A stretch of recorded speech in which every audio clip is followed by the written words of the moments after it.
me. A transcript. Can we get a transcript of this? That Jeff has not had any sense. I was focused on, I did a presentation. I was at 1:30. You did a presentation? Yeah. So I was focused in the zone. What did you talk about? Was for the real? answer small business? No. Oh, gosh. Don't even start. I work for a company, and I was a foreign language major. So, of course, I was talking about artificial intelligence, right? No, I do this like AI 101 for healthcare executives. And since I'm not an engineer, I try to describe it So you didn't do your in an understandable way. Right, you didn't do your mad scientist bit, which is my favorite part. What bit is this? He did it in Fort Worth for us when Jeff got really passionate about something, and he was doing, and his hair got real big, and he was pacing and talking passionately. I don't remember my hair something. getting big. I probably didn't notice my hair getting We were big. talking about data and long tail and What are we talking about? The presentation I did in Fort Worth. I have a more modern. You were there, Bob. Technology is advanced. I've had to advance my talk on technology. Oh. It's similar to that. It's hard to do in 30 minutes. It's hard to do in 30. It's a 45. I think our friend Erin said, she said, "Oh, you know Jeff Means?" I said, "Yeah, how do you know him?" She's like, "Oh, I just saw him talk. It was great." it was great. I talk fast. I'm passionate about Maybe it. that's why I like him. You He's get kind of the- like a carny. He's kind of like me. Get me cranked up and. A carny? Small hands. I don't- Smell like soup. I don't. He took it as I Two don't. small hands. he took it as a compliment until you I'll started your hands. talking. I've not. question. I have not been called a carny before. But I compared you to me. Like I'm like a carny, like I'm a carny. Like you bring a show, like you're a show and tell. Oh, that kind of carne asada. That's more my style. There it is. prehistoric forest. There you go. A carny. I've never heard you just call anyone a carny in our almost always feel 200 episodes. People like I think of myself as like a carny.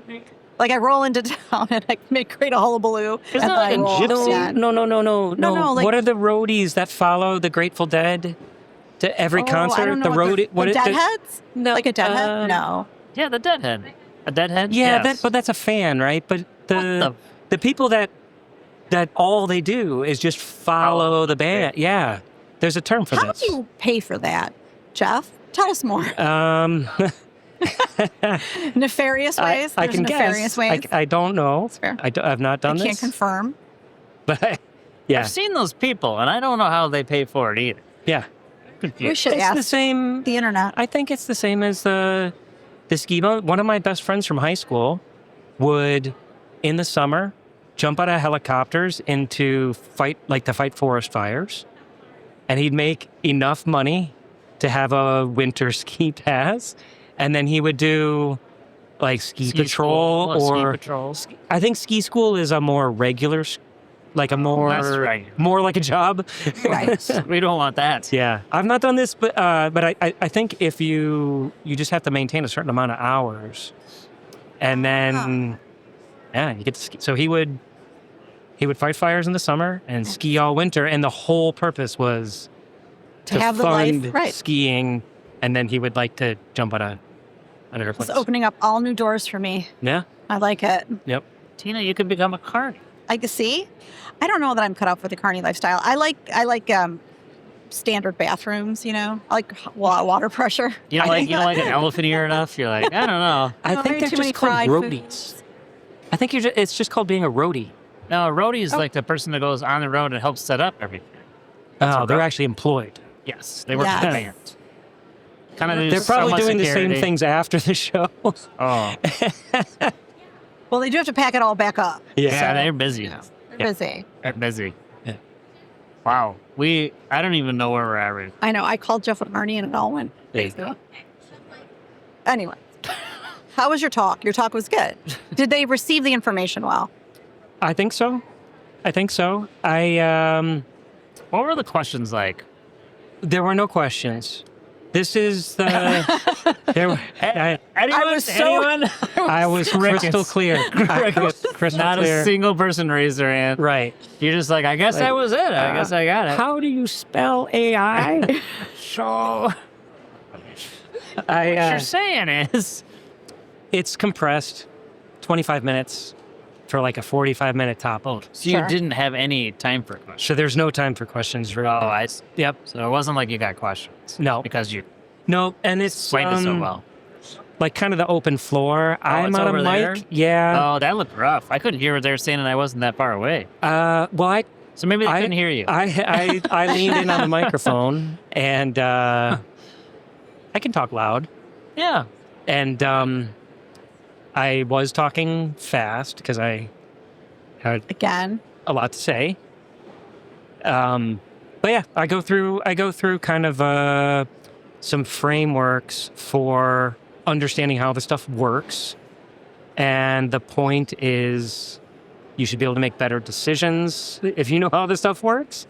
I've used this analogy with you before, but a hammer's great. Nails, Yes. not so good with screws. You know, if you are redoing your kitchen, the general contractor ought to have a set of plans and a saw and a measuring tape, all of the All the tools. things. Right. And so if you understand what an LLM can do and what an LLM cannot do, you're probably going to be a better consumer First of question. AI technology. What's an LLM? How do you spell LLM? How do you spell How do that? you spell? Yeah. How do you spell? Yeah. No, that's good. That's excellent. Is that ELELM? I've heard you do that before, but that was a couple of years ago. So, I'm sure it's obviously Pre-GPT? better. Yeah. Yep. Yeah, so I've had to modernize it to talk about specifically LLMs, and now this year I've had to update it for agents, which, for the records, there are significant limitations to agents. And I've not yet met somebody who will give you a definition of an agent and stand by it. If I can read off my slide, I would make give you one up. I would say an agent is a system that you give some tools, you give it some goal, and you give it as much context as possible and allow it to do things to accomplish the goal. And the reality is in 2026, there's not very many agents that do fully autonomous work, and you probably should not allow. You should use an agent I use an agent to summarize my week when I do my weekly updates, but I do not let it email that to people. I proof it and always make changes. As well you should. Yep. Yeah. No, I think we're obviously implementing agents for some of our clients. For your right? day job. But my day job. But it is like agent with an RPA with 3 more agents with feeding it some SQL stuff. So like it's all combination tools because right now it won't do everything. And that will probably change in a couple of years, but it's like we're not there right now. We're building one agent and it's like figuring out what's wrong with the account and then sending it to here and fixing it. It's like no, that's not how that's working right now. Yeah. So, Yeah. yeah. The fundamental unlock is you can automate words. But that doesn't mean the machine understands the word. People use the term understands. It doesn't understand. It does not know what the words mean. It doesn't know what the sentence means. Because it's all still zeros and ones, right? It's all still math. Yeah, it's a underneath it all. model of how these words are most likely predicted to be with other words. But it is a fundamental unlock because you can automate words today. You cannot automate judgment and decision. You should be careful about automating decisions. For sure. Yeah, 2026. It's crazy. Jeff and I go way back. We met in 2004. January of 2006. January of 2006. Okay. I was going to say 4 or 5. Oh, I think I remember. It was January 3rd of 2006. I ended up in Chicago. It just seems like a really long time. It feels like forever now. 20 years ago. Well, 20 years is a chunk of time. Yeah. And we You're a had little we baby. we shared like a cube Still a desk. little baby. Oh, stop it. Now, for the record, I am turning 50, Jeff, just so we're on the same You page. turned 50 last year. Yeah, that's so funny. But we shared a cube in a little office. The first St. 90 days or Mirage. so that we came on, we were spending Right.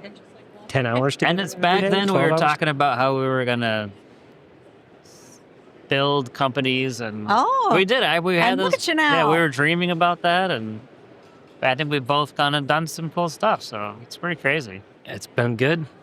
Pretty crazy. Good. Yeah. Well, Jeff and I go back all the way back to May of 2016. 10 years later, I met him in 2016. Wasn't that when we did our first forum? Is that when he was with Colburn Hill and he was one of our partners? I was at the first 3. So that was when I met him. That's 2017. Oh, was it 17? Was I wrong?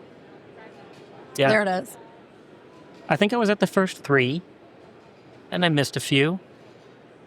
And then I've been to a couple in between. Guesting. Yeah. Special guest star appearances. Yep. Special guest star. Yeah. What should we talk about? You got a shirt that says "Got Shenanigans." That's your favorite thing. Explain? Yeah, care to explain? Yeah. People will see it and they'll be like, "What is he doing?" Well, some people would argue that I do have shenanigans. True. I mean, part of what we're passionate about at work is trying to level the playing field between payers and providers. And it's really frustrating when you're following the rules or following the guidelines, the policies, all the steps of the process, and then you get denied payment for some reason that's difficult to explain to somebody who doesn't do what we do. And so I would call that shenanigans. And top of our website, we put this "Got Shenanigans" for kind of our tagline, our hook, because there's plenty of them. And so the business that I'm with today, Longtail, we're about solving the shenanigans problems. What's the craziest thing you've seen so far? Like, what kind of shenanigan-wise? Like, what's the craziest? Yeah, I don't know if I'd call it crazy. This will stick with you. I wrote it on the HBS board over. There's a board HBS, the wall where of they denial. like the wall of denials. Yeah, so I wrote. I designed the wall of denials. I have to go see this wall of Thank you very denials. much. One of our. I have a video. I can show it to you. One of the more egregious categories. Some readmission denials. We had a case with one of our clients where I don't remember the first admission was, let's say it was a cardiac case or something, and it was a short stay and they went home, and within 30 days they came back and had a liver transplant because they had a total liver failure, which has nothing whatsoever to do. But the letter of the rule is written, within 30 days, and you can appeal these things to demonstrate that the circumstances of the second admission have nothing to do with the first admission. Right. And it couldn't possibly be more clear that the two admissions have nothing to do with each other. But sometimes liver transplants run up the $1 million line, right? And so this is just, Case gets denied because it hits within 30 days. Yeah. It has nothing to do with it. Yeah, but we didn't get that fax, and we mailed you those records. We didn't get the paper, Right. and it's just the runaround. But so I don't know if I would call this the craziest, but this is very annoying. This is in fact shenanigans. Right. Like the purpose of the It's readmission. nonsense. Right. Yeah, there's a purpose around make sure that the patient is ready to go home. That's that or is the same thing. Yes, they have pneumonia. You send them too early, they come back with a pneumonia. Yes. That's a problem. Right. Yes, I'm not arguing against clinical that. error. Right. Yes, but this one is- is in fact shenanigans. Yeah. So you're getting stuff like that all the time. You're finding it. This is certainly in our world. Our specialty is utilization management. Normally on the provider side, this means, is this case inpatient or is it an observation case? It's it's broader than that, of course, but that is part of the bread and butter, and that is an area that the rules of the game are extremely loose. Payers will write into their contracts, we follow interqual or we follow MCG. And then in practice, they may have a list of exceptional cases. I guess that's it. On paper, they may have a list. And then in practice, there's a different list of exceptions. And It's very much open. Let's say it's not a thin black line that's clearly you're on one side or the other, but it's a very thick gray line. Right. And, and the amount of cases that fall one way or the other, there's certainly a bias in how those come in. And so I think this is the number one financial opportunity in rev cycle today. It is, for the most part, nurses and doctors that do the work. So it's a very expensive labor. There's a natural tendency to underfund those areas. But if you're in an acute facility, it's probably something like 60% of the revenue flows through. Flows through in some way. Probably costs like 0.5%. The cost to collect is probably 0.5% of the budget, but it's probably 60% of the revenue. So it's super leveraged area. When we were cutting our teeth in 2006, we would talk about, everybody says financial clearance and they mean a thing, and pretty much people mean the same thing when they say financial clearance. Sure. But there was a thing called the 271, but nobody used it for anything. Yeah. And you could send requests and 3 pairs, you could get a response. Right. And, it was just a yes or no. We tried hard to do that. Remember that? Yep. Oh. And so in 2000s, there was standardization around insurance verification and those kinds of, but that's what is like today. There are generally agreed best practices, but they're broad and they should be very specific. There should be very specific playbooks. It should run like rev cycle, Right. not like nursing, because certain things have to happen on a certain timeline. And so this is what we do all day, is we try to take the shenanigans out of it and turn it into a highly repeatable, highly consistent execution machine. That's good stuff. Execution machine. That's what you That's need. the next T-shirt. Execution machine. That might Oh, it have sounds like other execution. Yes. Yeah, just the executioner. I think. Well, that's different. I think. I think there's problems with what you just said. You were wondering why your marketing job Murderer's Row. applications have been No. declined. Oh, I do all right. Don't you worry about Tina. Come on, you enjoyed my wall of denials. Yes. I filled out the RFP. I don't understand. It was when I Don't wrote. call us. We'll call That's you. right. This seems like a good We're idea. killing it. You're killing Listen, it. I've gotten rid of killing it a lot. Murderer's Row. Yeah. Yeah. So things like that. Yeah. Yeah. Execution machine. And We it just try has a to- guillotine on the. Yeah, I mean, you can go a lot of ways with this. And there's like a payer just. like cutting. Jeff with a little bag over his head. There's a lot you can do with this. It's working for me. I don't There's a know. lot you I can feel like do. there's something here. Yep, Maybe I- this is just a T-shirt and it's a gift for you. A t-shirt. Just one. I was just talking with our producer, Rome, about a T-shirt company that I could do individual one-off T-shirts. All right. These are not business ideas. I'll get back to you. Anyways, Yeah. where were we going with this? Oh, I don't know. Well, So Tina, shenanigans is... Tina Root. shenanigans is- So Tina got all Yeah. shenanigan-y. Yeah.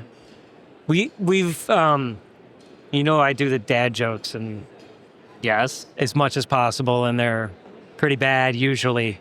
But somebody said if I can shenan once, I can shenan again. Yeah. What are you naming your chickens these days? So Do for the have- record, people, Yeah. he started with some chickens, and the first batch was named after all Chinese food recipes, right? Kung Yeah. Pao. Yeah. The first flock was like the speckled one was sesame chicken, and there was an orange chicken. Orange chicken. Yeah, and there was a kung pao. Was there an almond boneless chicken? No, that's We call him Boney. yeah. That was in Boneless. Oh. first Didn't flock was in last very- 2008. He didn't last very long. That was a long time. Yeah, we've been raising chickens for 18 years. Wow. And then we had Mexican food names. Oh. There was a chips and a salsa that looked like each other, and Yes. and pollo, of course, because it was his That chicken. just means chicken. Yeah, right, Right. right. And then We call him chicken. and then we had a flock that they were all named after characters from The Office. Oh, nice. Dwight. Yeah. Angela. Yep, exactly. Okay. And they kind of, chickens, they don't make expressions. They always look at you with like without blinking, and they always look at you kind of suspicious. Yes. But they should be, because you're about project. to murder them at some point. Right? See? The sky is always falling. Now listen, the Yeah. execution T-shirt's making more and more sense now. Yeah. See, it's all coming Brother. together. But they're very much like, you project these personalities. So you're like, oh, that is Michael. And then of you start course. Like, that believing it. is, yeah. Yep. And then we had a flock of chickens that was all dragons from How to Train Your Dragon, or characters from How to, yes. there was a hiccup and a, And a toothpaste. Fantastic. yeah. Wait. The latest one, though, was metal bands? I actually Wasn't believe. there ACDC or something? I believe they have names. I'm not 100% sure. you I'm didn't not even sure. name them? Oh, he's over I'm it. not sure that we actually Questions. gave them all metal band names, I'm but we disappointed. talked about doing it. I'm disappointed. Yeah. There's a level of disappointment that's high right now. Yeah. Yes. It's not shame, Yeah. just disappointment. Yeah. My pets make me breakfast every morning. And they do. Yeah. I was going to ask you. and I dinner realize you eat occasionally. their eggs, but do you eat their chicken? No, Okay. a meat bird is very different than That egg a bird. laying bird. Yeah. Yep, and that is They live, That is thankless work. I've not done it. Birds live a long time, don't they? Or do they, unless they get we Gosh. no ours no, like ours raccoons, just go into 'cause I know retirement. Raccoons will, They lay 6 eggs a week, right. basically It's one like a every day. 26 hours or something. It's Something like like a little that. off. It's Yep. not a 6 eggs a week is crazy For- number. Yeah, I don't remember how long. Maybe How many people it's more are in than your 26 family? weeks, but like- maybe when they're 9 months old, they start laying, and you get one a day. What do you do with all the eggs right now? I was sorry. How many people are in your family, and how many eggs do you eat? That's Yeah. it's just a math. So they don't necessarily all mature at the same time. So you get this like, at first you're like, yes, they're maturing, we've got the eggs, and it's great. And then you start to give them to your neighbors Sure. and your friends. And then you get to a point where you're like shoving 3 cartons of eggs and closing the door, right, running away. because you can't Yes. get rid of enough of them. Yeah. I've gotten them from my friend who she owns a spa and she has chickens. Like I'll go in to get a facial and she's like, "Here's your eggs to go with that." Like Yeah. she just hand them to me. Yeah. My therapist raises chickens. He gives me eggs. Like I have eggs like Yeah. coming at me all the time. Yeah. But his raccoons got his chickens. And he It said happens. he put cameras on the thing because he had a special door and whatever. Yeah. And he watched as they learned and figured out how to open the door.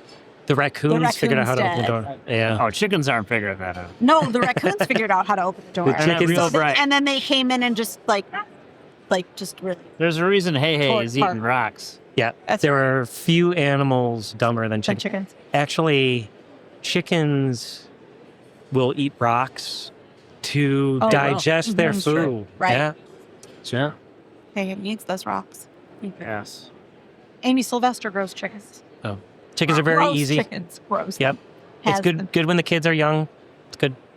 Doesn't sound like it's as good as it used to be. Like you used to name them, and now you're like, whoa. Yeah. It's a chore. Okay. Now it's just a Now chore it's to go chore. carry the This stuff your last out. flock, you think? Unlikely. Do you have fancy chickens or just like regular chickens? Some Fancy ones. we try to get the variety. You got to get in Illinois. Yeah. They've got to be winter hardy. Right. Well, we live in Michigan. Yeah, we still heat the neighborhood, With that, to keep them keep warm in the them- winter. right. But they are the Well, winter 'cause I know hardy there's the ones thing. got a that have palace. like They got a they have little palace. Yeah. feathers on their feet, like the ones like the 4-H chickens, like they're special bred. Silkies are Yeah. the ones with they look Big. like they just came from the salon, and they've got the funny stuff, funny feathers on their heads. And they lay the funny Yeah. the Easter eggs, like the ones that are colored. Like Yeah. I know more about chickens than you'd think. Apparently, I don't. I mean, we got. No one's forcing eggs on you, huh, Ben? I, I know. I don't know anyone who has chickens besides Jeff anymore. Although I will say I gave Ben's family a weird compliment. I don't know if Jenny told you this. God, I'm scared. My son, Zephyr, who came to Forum this spring and worked with us, he wanted to make his own sourdough starter. Yeah. And I said, I'm sure that Ben and Jenny know somebody who makes sourdough starter. You have kombucha people. It's like the same world. Yeah. I was doing kombucha in the pandemic. Okay. We had Things somebody can go wrong with kombucha, I have heard. I don't know. Have you had an explosion? No, that is 100% true. You can have that happen. Okay. I did not happen to me, but you can have that happen. But friends of ours it was like time where no one was doing it. So they're like, well, we're going to do a Zoom class if anyone wants to learn. And we have a SCOBY thing to give you to start. It's like a starter. SCOBY is the starter? Is the start. Okay. Which it basically feels like a human ear. It's like a rubbery kind of situation. It's weird. I didn't have a picture in my head. I now have a picture in my head. It feels like a human ear. It's the weirdest friggin' thing. So I was like, yeah, I'd totally do this, So then I started doing it, and it was pretty fun. But what I learned is that you have to do something every 2 weeks. You have to do something. Right. Oh, yeah. You have to be doing stuff. Yeah. And so I did it for a long time, and then I was like, yeah, I don't think I'm doing anything anymore. Did you kill yours? No, I left it up in the upper cabinet. And it exploded. And no. Jenny, no, it was open, but it was like, Jenny was like, what are you going to do? Every once in a while, she'd open it up, she's like, God, it looked like a human, like a decomposing human head at this point. I know, it's like gross. Because it got bigger, right? So it got bigger. And she goes, every time she goes, it looked like Buffalo Bill. Like, Silence of Lambs where she gets that jar, That's when she's like, God. Did you name it? I should have, because it lasted like a year. You could have named it Chinese food. Or metal bands. Metal bands. You had so many options. So I left it up there for like a year. And then finally Jenny's like, you got to do something with that thing. Well, the thing is, And then it started following I haven't him thought about this around. in a while. The thing is, I had this big jar that it was like, that's where it was. And the top was like this big. Well, by this time, the thing is enormous. So you can't get it out? No. So I'm like, I had to grab it with my hands. And I'm telling you. Did it say anything when you grabbed it? I felt like it was going Sir, how dare you? It felt like some scene in Alien where they're grabbing the alien, and I had to like cut it off and like do it in pieces. Freaking terrible. Isn't there some sort of No. Barehanded. No, barehanded, yes. there's You some couldn't sort wear of those. test where you put food inside of a jar and a monkey will not be able to get his fifth hand back out because he won't let go of the food or there's some this is Ben not getting his hand out because he won't let go of the ear, the human ear. Let go of you. I thought like if you could do like a haunted house thing and then have that like someone has to do with their hand in it, they the would have no smells. idea. Like it kind of smells and it feels like flesh. Yeah. Feels like wet flesh. Now, see, these are the things like Rome should be recording. Why do we not have video of that? Ben and No, the nobody SCOBY. wants this. Nobody wants that. Yeah. I don't know. Yeah, you should have gone with chickens instead. Yeah, it was just And then just like garbage disposal it? Like, what? man, I don't remember. Very concerned. Yeah. I'm pretty sure you. I feel like it's like the blob, like it's following you around. No. But then I'm also like everyone. The best part is like people are like, "You're making kombucha? That's great." They're like, "Why do you drink that?" It And must be so healthy. Yeah. And I'm in my mind, You I'm must like, feel so cleansed. I still to this day, I'm like, I actually am not sure, and I don't really have an answer. And then once I saw that thing, I was like, I don't know if it's healthy anymore for you. I'm gonna It's go the on a yeast. limb. Do you It's drink the probiotic. kombucha now, or is it done? No, it turns out that it actually does irritate me, and I should have never been drinking it. But that's a whole nother subject. You were slowly poisoning yourself. I think so. I think so. Yes. SCOBY was your nemesis. Seriously. So, I don't know what the lesson is here, but I think the lesson is like, don't get involved in things that you maybe should. Yeah. Maybe that's the lesson. I don't know. I just figured based on that experience, maybe you guys would have a sourdough starter somewhere, which didn't. No. I don't know why you gave me that compliment because I didn't. Right? There was no compliment to I get. was like, well, it felt like people who. I think it's a compliment that I thought like, oh, those are people who would have a sourdough starter like in the fridge, waiting. They're feeding it every day, telling that they love it. Mama. That takes serious work. That Zephyr's been growing. I think the time frame is more. It's tighter than this 2 weeks of your. I know. No, human ear. The starter. You have to. At first, you have to take care of it like every day, every day, and then after a while, you have to like burp it and give it more food, give it flour. That feels like a child. You have to let the gas out because it feels like a child. It's making. Okay. Anyway, I don't know where we've gone. Shenanigans. I feel like we're all over the place. Chickens. Yes. And SCOBY sourdough. Yeah. I don't even know. I don't even know where to go. What's next? What's next for you, Jeff Means? What are the fun things are you working on? Fun things that we're working on. Are we talking about work here? Whatever. Sure. Yeah, work. Well, Fun? Life. Fun things life. in life is school ended 2 weeks ago for one of mine. And Yes. Nice. one for the other. And so my Lucas is driving himself around now. He's not 4 years old anymore. Wow. Lindley's not 4 years old. She's in middle school now. So we have summer That's nice. road trips and whatnot. It's fun. And aside from fun things, I'm having fun at work. We've been in business for 3.5 years at this point. So we're an established business with clients and products that do the thing. That's good. Enthusiastic clients. I was very fortunate to spend some time with Jeff and his team and their clients who are really upset about the shenanigans. Early phases, you have Yeah. to have partners passionate. that it is a real partner-like environment. And when you're making something new that didn't exist before, you don't get it right the first time. You don't get it exactly right, and you need rounds of feedback. And but then you have this opportunity to make something that did not exist before you started. And so then small business. That's what it's about. Small So to solve everything. Now we know the answer. The answer is small business. This is your second go around. yes. So, and those two, like, what's your favorite part of the entrepreneurship part? I do like this part of creating something that didn't previously exist. I did product for R1 for 10 years, and that was fun to make software that didn't exist before, and Right. that's fun.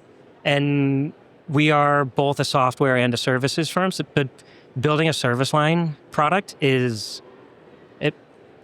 just as good. And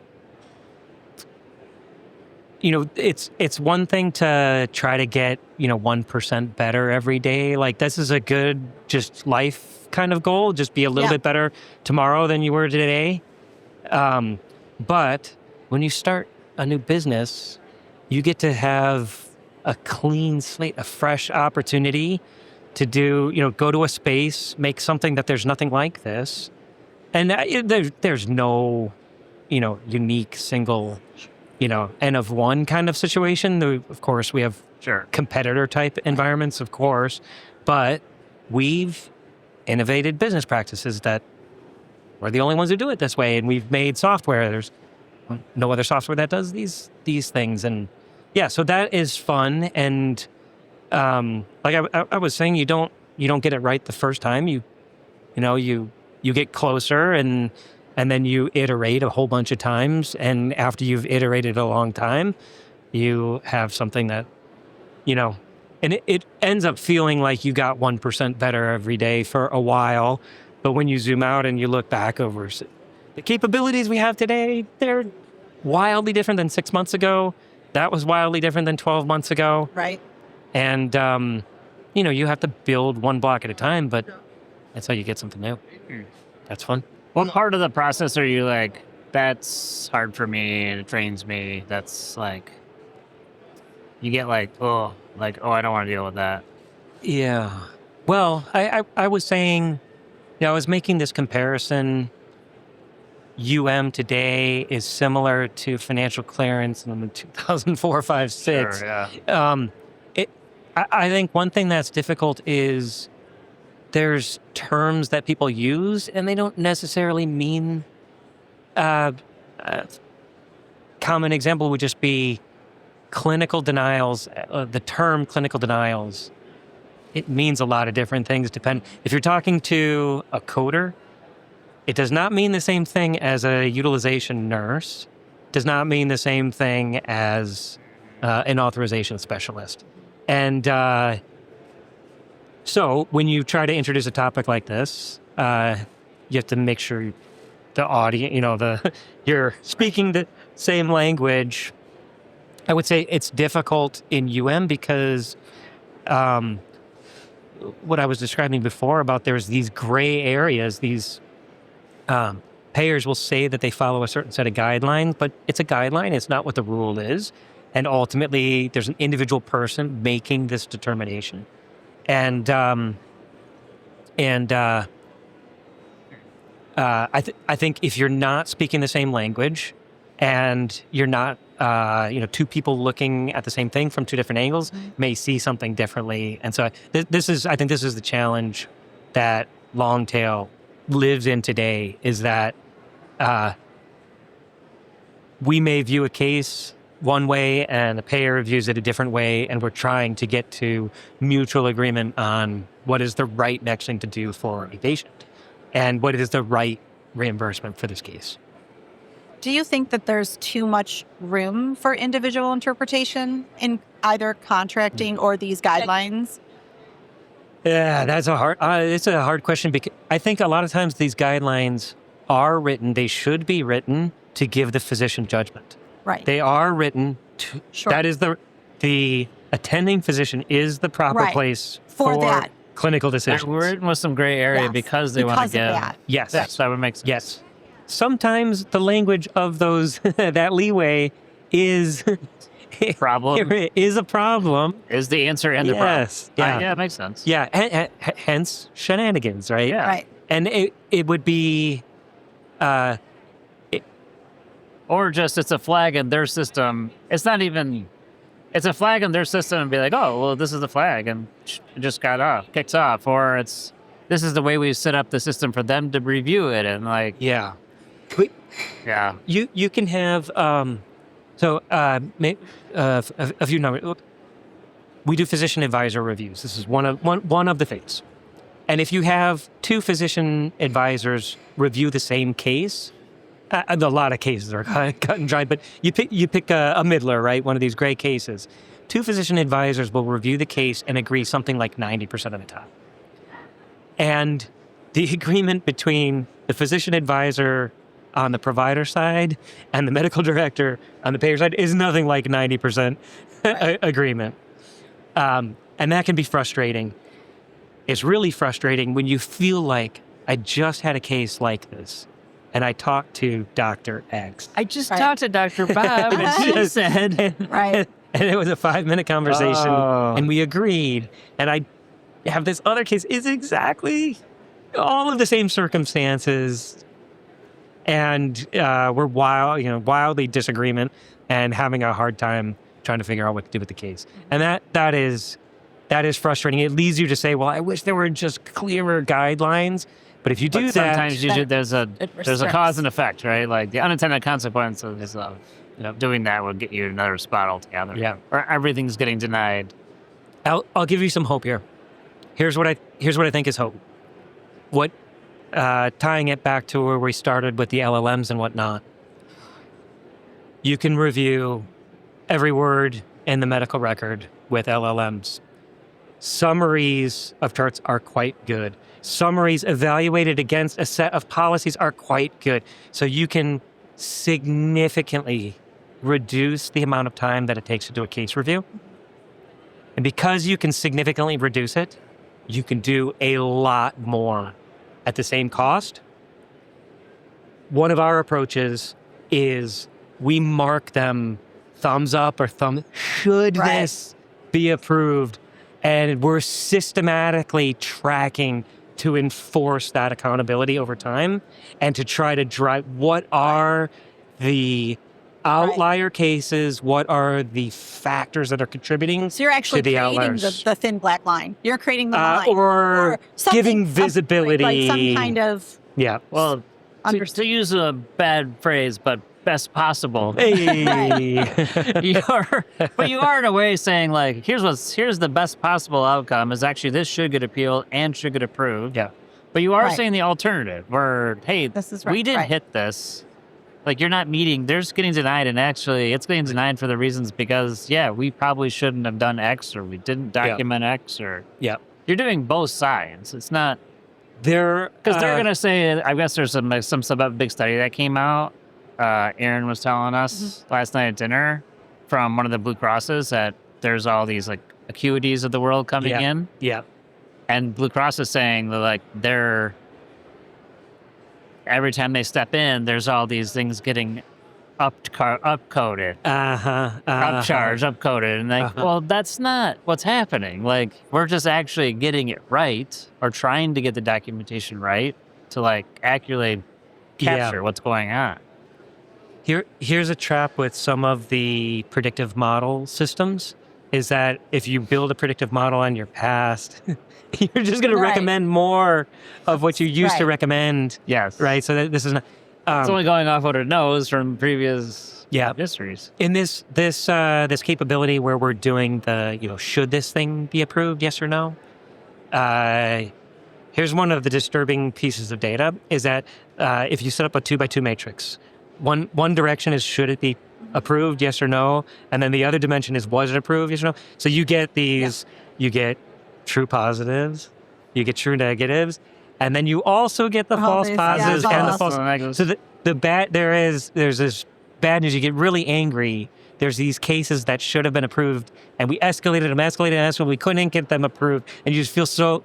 Okay, well, the other side of this, there's a whole bunch of cases that got approved and should not. Graph. And I love this graph. There's actually more. I love this graph. There's actually more. This is the graph. I want this graph. He wants this graph. Yes, I will show you this graph. All right, let's it's get a 2x2 this graph. Let's get this graph. Yeah, nice. All right, Jeff, we got to wrap. Thanks, Thank buddy. you. Awesome. It was awesome. Thanks for doing it. Fun to have some shenanigans. Appreciate it. We'll look for the 2x2.